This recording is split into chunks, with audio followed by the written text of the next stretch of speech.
अगली जिज्ञासा के लिए तैयार श्री रितेश जी मोदी, जो कि नागपुर से हमारे बीच में। ओ जिज्ञासा सीधी रखेंगे, बड़ा निवेदन पूर्वक अनुरोध। आदरणीय परम श्रद्धेय गुरुवर महाराज जी, संत शिरोमणि जी के चरणों में बारंबार मेरा अभिनंदन, सादर प्रणाम।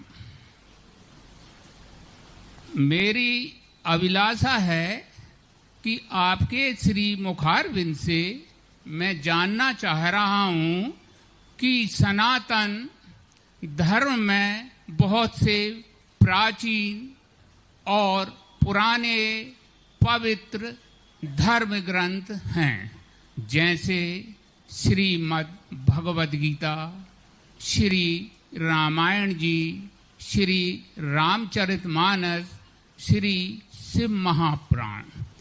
इनमें समानता क्या है, अंतर क्या है और इनसे हमको क्या शिक्षा मिलती है? साथ ही ओम के महत्व के बारे में भी जानना चाह रहा हूं। प्रणाम। ग्रंथों में जब भी लिखा जाता है, लेखक का अभिप्राय होता है किसी एक लक्ष्य को वो एक कथा नायक बनाता है, और जब कथा नायक किसी का बन जाता है तो वह कथा नायक में कितनी विशेषताएं हैं उनको उद्घाटित करता है।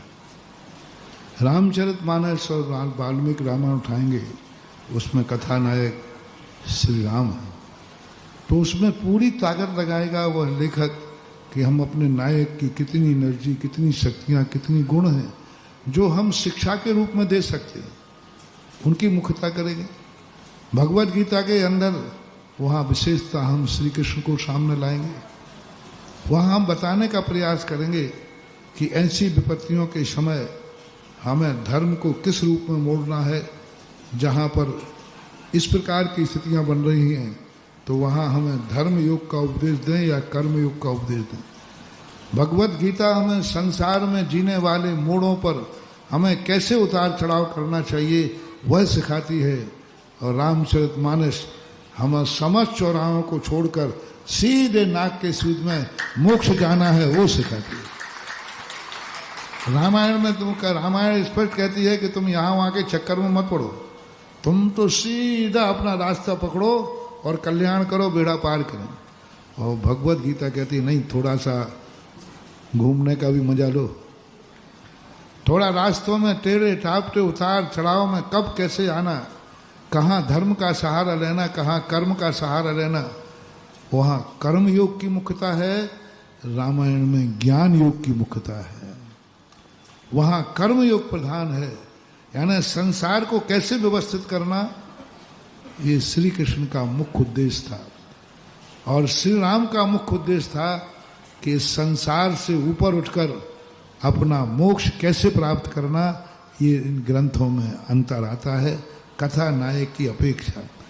ओम बीजाक्षर एक प्रणव बीजाक्षर है, और प्रणव बीजाक्षर का अर्थ होता है जो हर वस्तु में वसुदेव कुटुंबकम, आकाश के समान होता है। ओम माने आकाश भी होता है, जिसका आकाश उसे कहते हैं जिसका कभी पेट भरता नहीं, कितने ही लोग उसमें शरण लेते जाएं, वह कभी ये नहीं कहने पड़ा कि मैं हाउसफुल हो गया।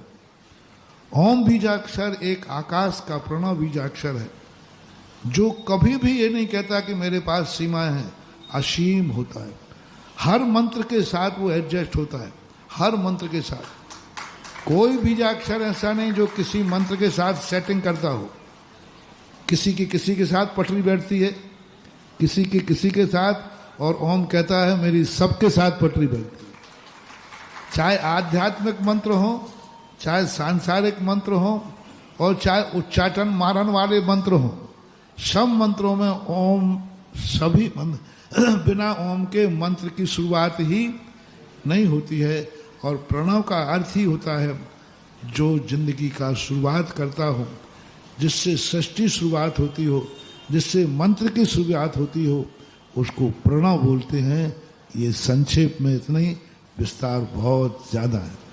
इतना अच्छा जिज्ञासा समाधान हो रहा है, बेहतरीन समाधान मिल रहे हैं, और वहां पर जो जिनवाणी पर ऊपर बैठे हैं उन्होंने या कुछ खाने का मन हो रहा है। लेज मंगवा ले। और कुरकुरे